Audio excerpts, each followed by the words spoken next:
we're here with Sporting Index and we're here to learn about spread betting. So can you give us a brief overview to start of what Sporting Index is, what it does, and what spread betting is and how it works? Yeah, okay, so I mean, spread betting has been around since mid-90s. I mean, the company Sporting Index was formed in 1992.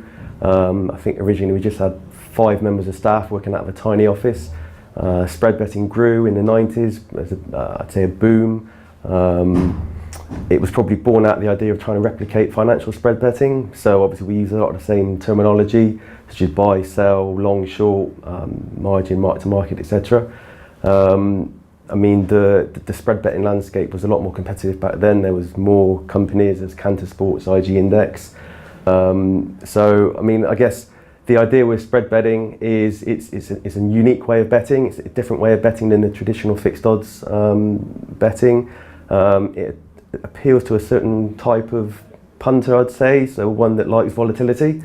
I think the beauty of it is the more you're right, the more you win with spread betting. Conversely, the more you get something wrong, the more you lose.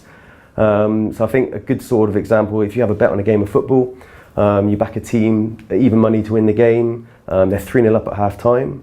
Your bet's won, it's done and dusted, you haven't really got much interest from a betting point of view. If you have a spread bet, your bet goes right through to 90 minutes. Every goal your team scores, you win more money, or obviously every goal conceded, you lose. So I guess, yeah, it's just a unique way of betting. I'd say we've got a loyal band of customers that have been with us from the start.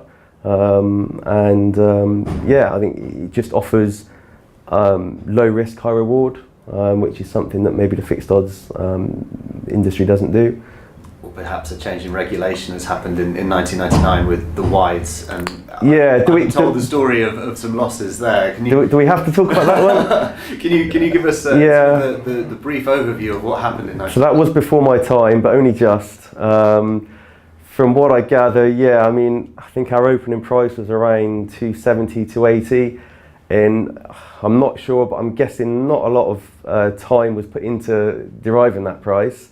I think when I spoke to the cricket guys, they mentioned there was a new white ball that came in that may swing more, maybe a change in terms of what's classed as wide.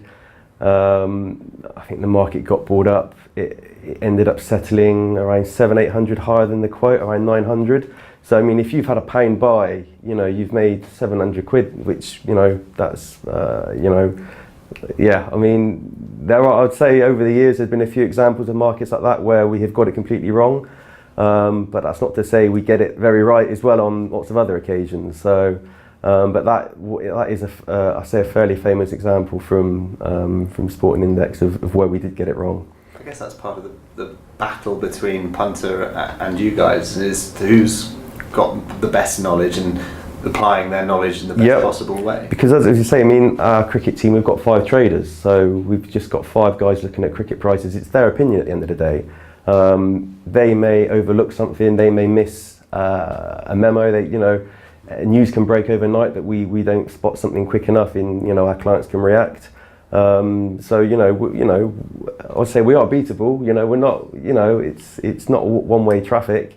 I mean, we have the spread on our sides. Obviously, we create a price, but we have a spread either side on it, which sort of protects us. It's a similar how fixed odds would bet to a particular margin on a game. We have the spread that sort of helps cover us, but that only gets us so far. In the example of the cricket wides, I think we're probably 270 to 80, and the market's made up 700 higher than the quote. So there's nothing to protect us there. So obviously, a lot of what you do and what the traders do is based on algorithm and models that have been built by humans. But how integral is the human in the spread betting process, the actual trader? And do you think there's ever going to be a time where someone develops a piece of software that therefore doesn't need a human trader? I think you need the interaction between the two. I think to scale up these days, we need the algorithms in the trading models. They basically help us price and trade hundreds of markets and update them in a split second.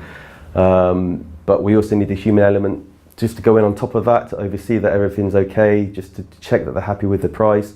And also the trader can put his own spin. Just because the model's telling him we should be batsman's runs, we should be this price, the trader can obviously go in, increase it or lower it.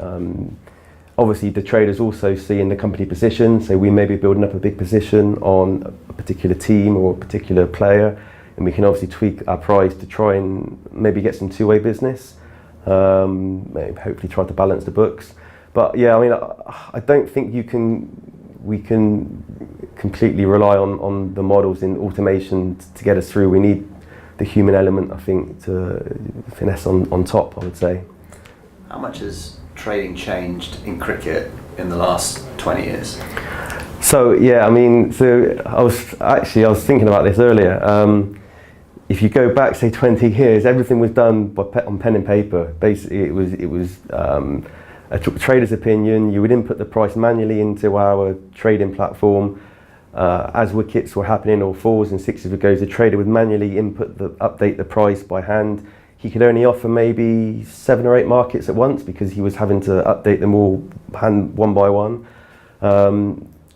You fast forward now, we could offer, on a game of football we can offer up to 350 markets in running, and they're updated in split second. So yeah, I mean, a lot's changed, I would say, from back then. And obviously, I know we're still using algorithms and databases to help sort of drive our prices, but as I say, the trader still has input on top of those.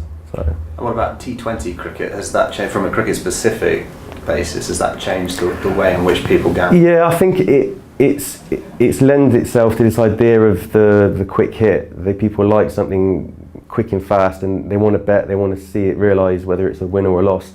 Whereas, a 5-day test game just can seem to drag on for a bit. If you have a bet, you could be waiting 5 days for the result of it. Whereas, the T20 stuff, the batsmen are trying to hit 4s or 6s almost every ball. There's wickets, there's a lot of action, and we can also create more markets for that. So. What about technology in game? Things like the decision review system. Have they changed the ways in which traders operate? Yeah.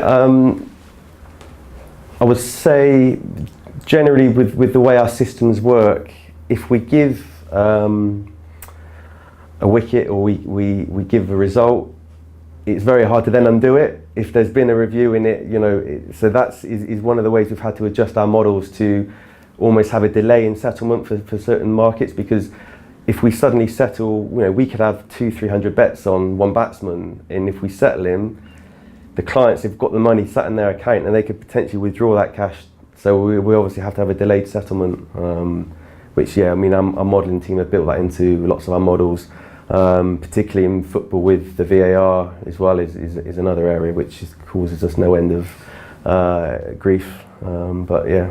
It sounds like it's a constant evolutionary process within spread betting and going with the sport as they individually develop themselves. Yeah, definitely. As I say, the recent VAR in football is a very hard one to introduce into the trading models. It's because there's so many different aspects to it, and as I say, if something happens, our clients expect the market to be settled immediately.